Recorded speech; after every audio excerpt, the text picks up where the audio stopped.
Good morning, Chacho crew. Heather here. Hope everyone has started their Thursday morning off fantastic. Hope you got a cup of coffee in your hand. Hope you are revved up and excited and ready to go. I love doing this call, appointment setting. It never gets old, and it's definitely near and dear to my heart. So I'm going to make this short and sweet. What I would love are the agents that are on the call, if you're already setting appointments and you're having success and you're doing well at it, continue doing what you're doing. If it ain't broke, don't fix it. However, I hope you pick up maybe a couple different things from this call today.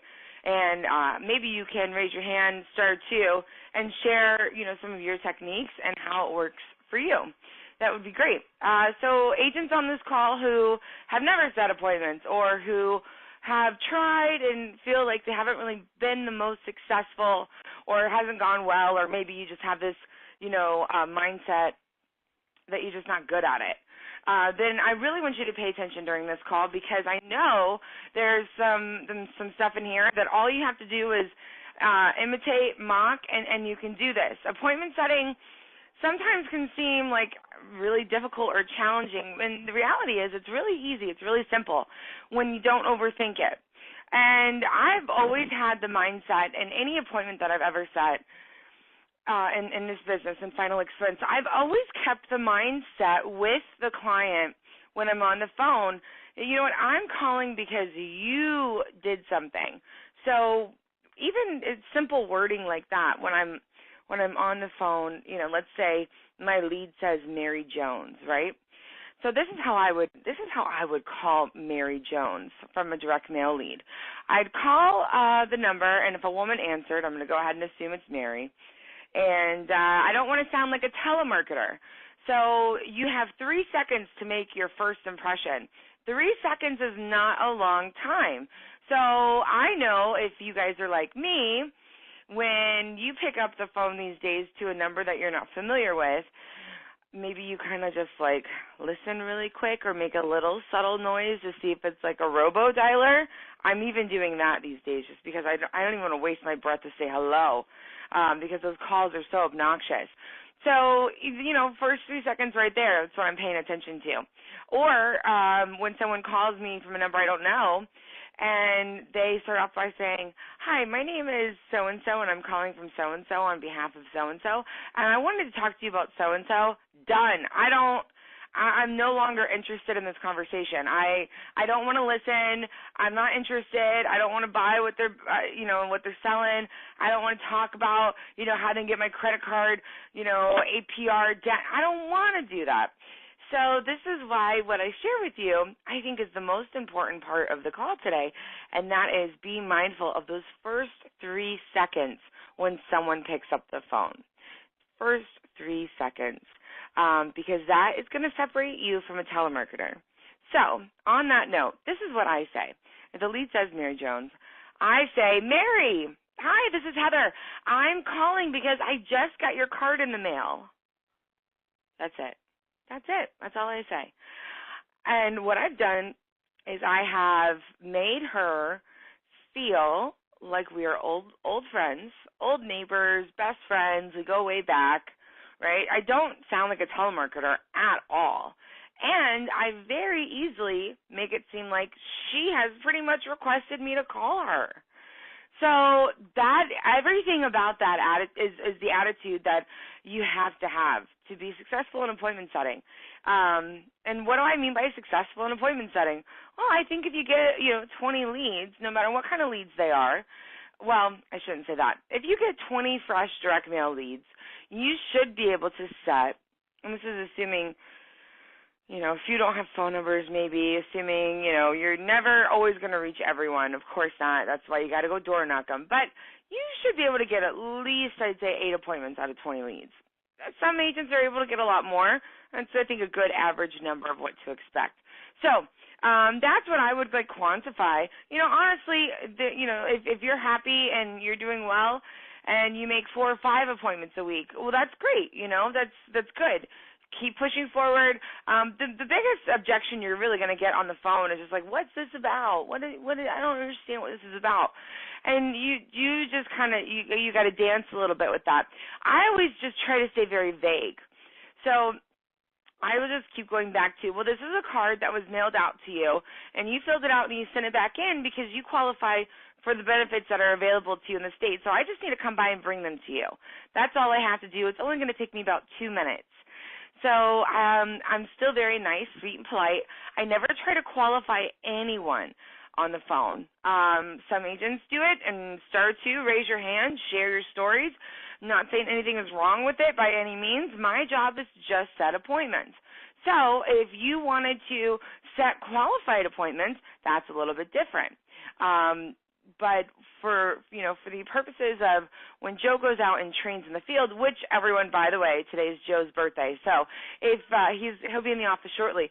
So if you want to send him some love, via text or Facebook or call the office, please do so. He turned 62 today. So happy birthday to him. So if you want to set a more pre-qualified appointment, do it. Do it. You're paying for these leads. You're paying for these leads. If you want to know if they smoke, before you get out there, and that's really important to you, by all means do it. If you wanted to ask, Joe, what do you think, or Heather, what do you think, we're gonna always say, why don't you just try to maximize how many appointments you set? Because truthfully, the kind of stuff are not worth risking. And in our opinion, and this office's opinion, it's not worth risking. Out of 20 leads, you want to set, we want to set 15 appointments, right, out of 20 leads. That's what we want to do. So I say you can get the 8 to 10 range. This is based off experience. 8 to 10 range, doing it the way I share with you. And I have this script. I have it typed up.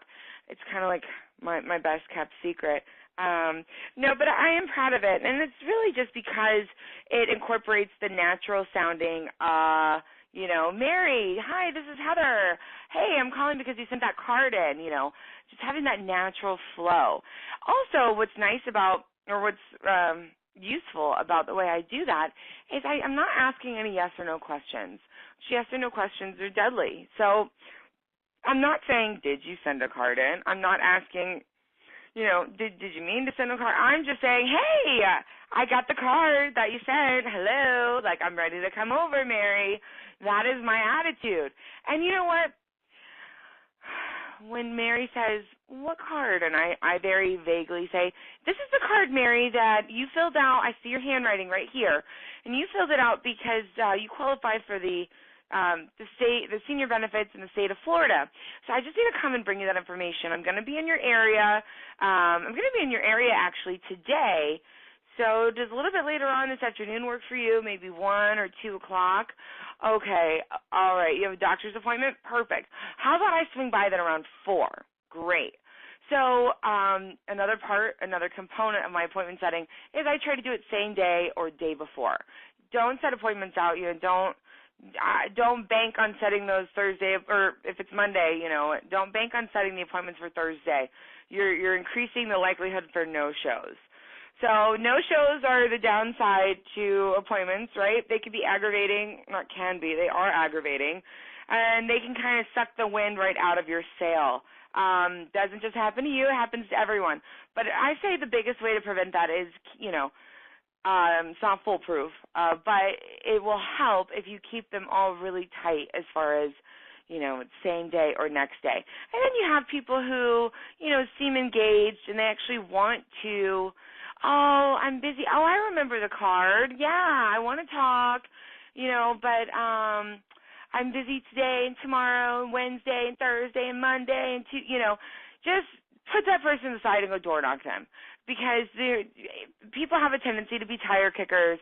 People have a tendency to, say they want something when really they may not after all. So don't get your feelings hurt by any means. I know that even sounds silly. Heather, why do you feel the need to say that? Well, because I've actually had agents who maybe not their feelings were hurt in setting appointments, but maybe their appointment setters' feelings were hurt. And appointment setting is something where it's not the end of the world. Not all is lost. This is another big thing. If you get anything from this call, hear me now. Hear me, hear me, hear me. This is a big thing. Not all is lost whenever you are unsuccessful in setting an appointment. If you've made contact with the individual and they say, well, I changed my mind, or I'm not interested, or, oh, I've already got something, because people say that all the time. Not all is lost. Not all is lost. They could be grumpy, trying to get you off the phone, in a bad mood. Maybe just doesn't want to talk to anyone right now. So make a note. I always make all of my notes at like the very bottom of a lead, kind of like in a little bit of a coded way. So make your notes on your lead, on the back of the lead, or whatever, and then earmark that to go and actually knock on the door. Knock on the door. Same thing goes if you sit down on a Sunday or Monday to set appointments, and you call through them and you get a couple. Go out, door knock the ones that are close to those appointments, and then come home that evening and dial through them again. And then other techniques that we recommend using are getting a line 2 or a sideline number, Google Voice number, and these are numbers that you can mimic an area code, or if you don't even need to use it for area code purposes, if your leads are in the area code now that your own personal phone is in, and that's not really why you want it, sideline or line 2, those type of services are good, because if you set appointments from that number on your cell phone, then any calls that come back are going to come back to that number. So you'll be able to know, you can set it up to have a different ringtone. You'll be able to know if the prospects that you've dialed through, if they return your call, you'll kind of know how to answer that phone a little bit, kind of help you out there. So I think that's really useful and really helpful.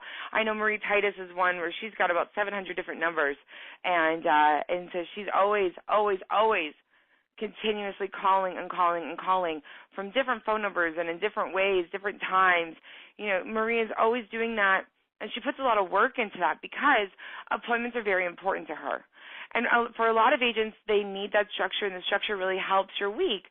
I mean, it makes sense, right? When you've got an actual place to go, an actual destination where, the other person has consented to being there, yeah, absolutely, that does give you structure, absolutely. Does every agent on this call have to set appointments? Absolutely not. No. You don't have to.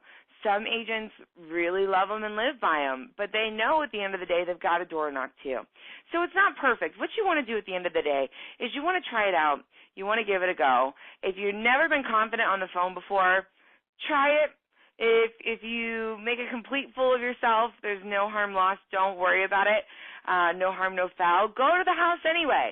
And Joe's favorite is, hey, if they said, well, I already told you on the phone I didn't want anything, or don't come by, I don't call and set appointments, Miss Jones. I come straight to the door.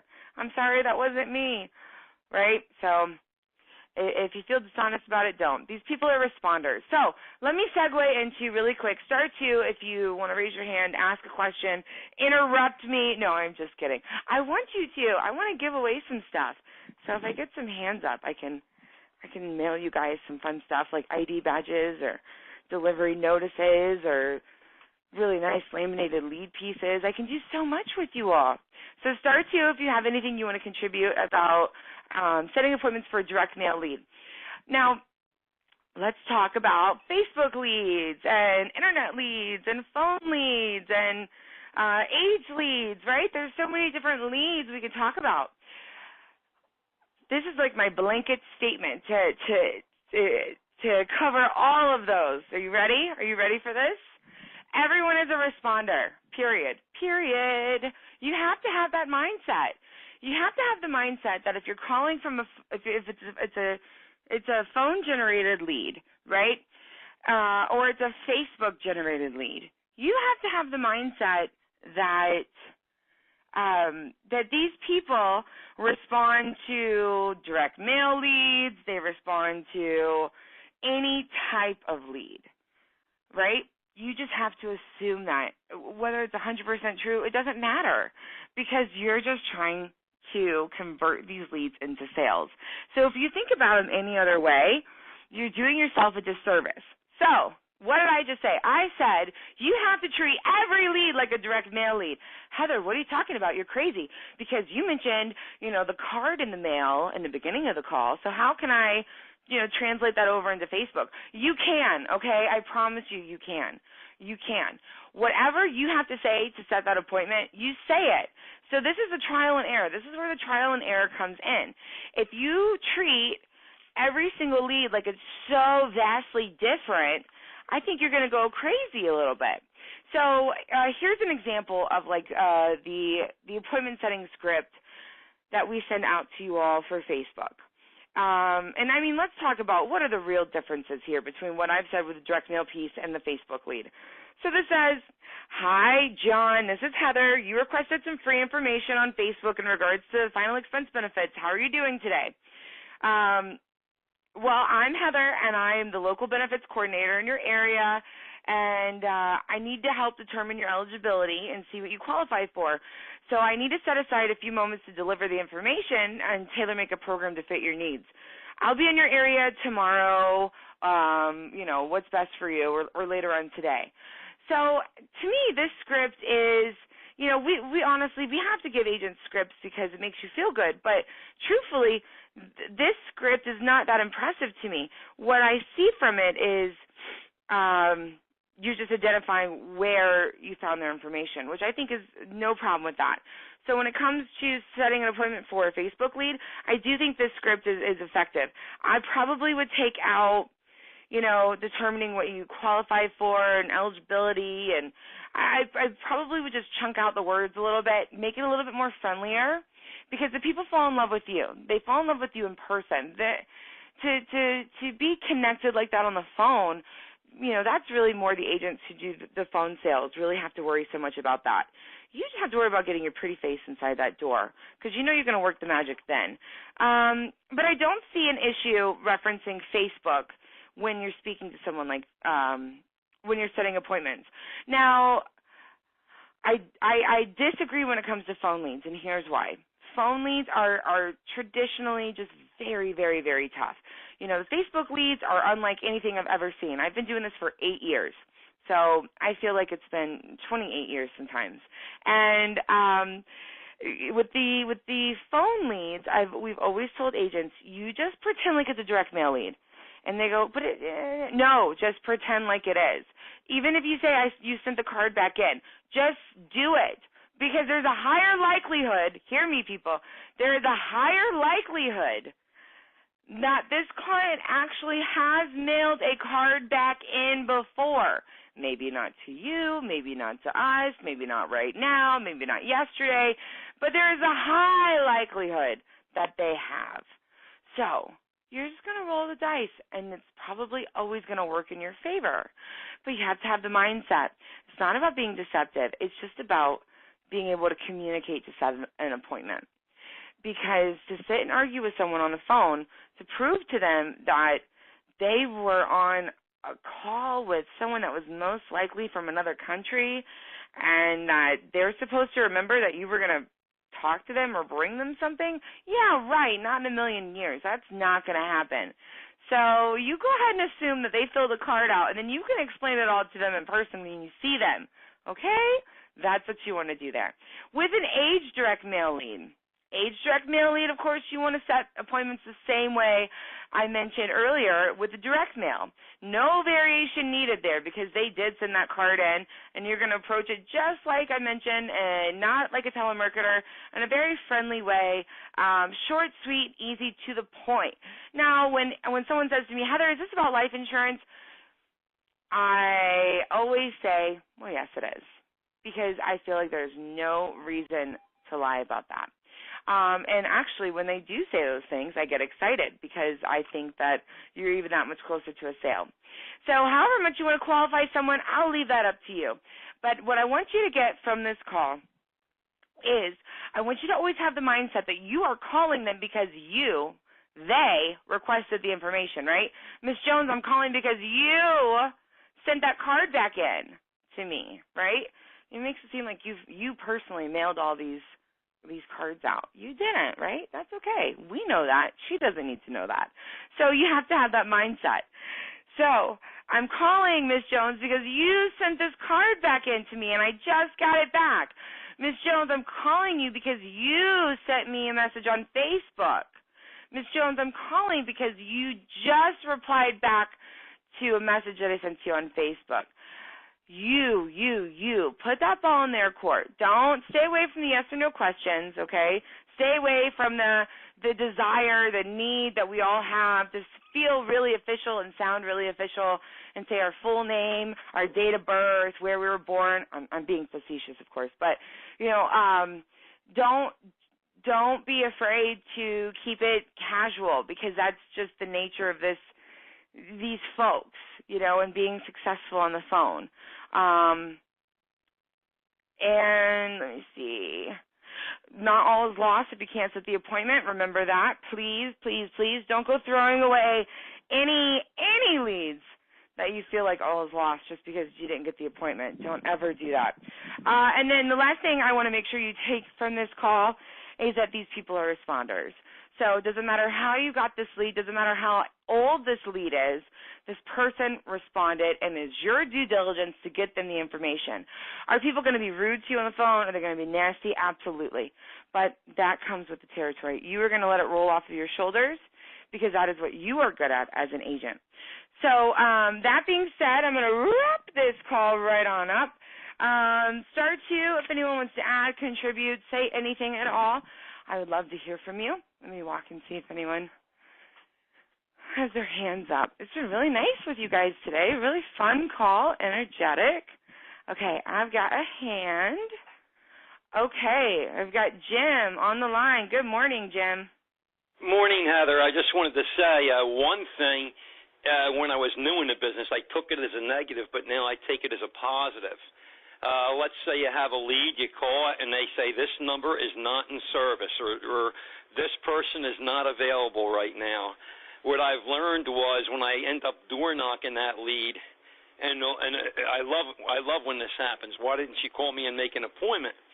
I'll say, well, Miss Jones or Mr. Jones, I did try. I'm so sorry. I tried, but when I called the number, it said not in service. And they go, oh my gosh, I am so sorry. I forgot to put my new cell number on there. And they're apologetic.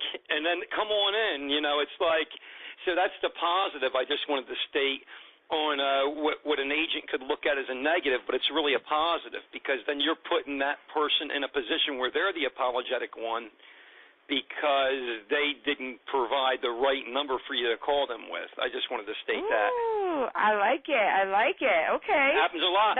Happens quite often. You get a few, because what's starting to happen, I'm seeing, I'd say 80% of the leads that get filled out now, they put their cell number on. You get a few that still do their home number, but they're starting to put their cell number on there a lot, and if they have the prepaid cells especially, they switch once in a while. So I tend to see that happen, but yeah, that's because I'm saying I agree with you. I love letting somebody know that I'm going to be coming over to your house. I love doing that. I tell them I love setting appointments. I said this way I don't have to surprise somebody. I said, and you know what? We can make an appointment today too if you're not ready for me. I understand. I say, and a lot of times when I don't come off that high pressure and do it that way, I have a pretty nice close ratio when I go back the second time.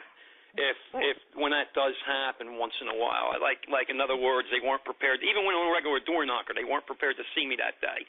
But I always say too, I even tried to call you. I tried to call because I agree with you. I'll agree with them. I don't like somebody just showing up. I'll actually agree with them and say, I understand. I actually agree with you. That's why I tried to call you and set an appointment. But the biggest winners are the ones where the numbers are no good. They're actually winners. They're not losers. They're winners. Hey, you know what? That's the best thing I've heard all day, Jim. I like that a lot. How do you notate that? Where do you put that on the paper? You just put number disconnected and you throw that in your file? I got a little postage. I got a little postage thing, and I'll just put on the little postage paper that I stick to the lead, I'll just put number not in service. So that way when I go to door knock, I'm prepared in case they say something. And sometimes they don't say a word and they let me right in, but I'm just saying if they say, why didn't you call and make an appointment or something like that, I have the response already because it was number not in service, for example, when that does happen. Awesome. Well, I appreciate you so much for raising your hand, and that is a very, very great thing to mention. And I'm going to start, Jim, I want to start using that every time I do this call. I'm going to take that little nugget from you, okay? And then I want to send you this really great door piece that Joe's designed for raising your hand and contributing to the call. So I'll have Jay mail that out for you.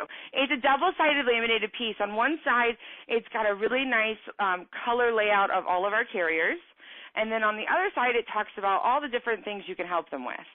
So this is just a nice, good visual piece to show them at the door. So I'll send that to you, okay? Well, thank you very much.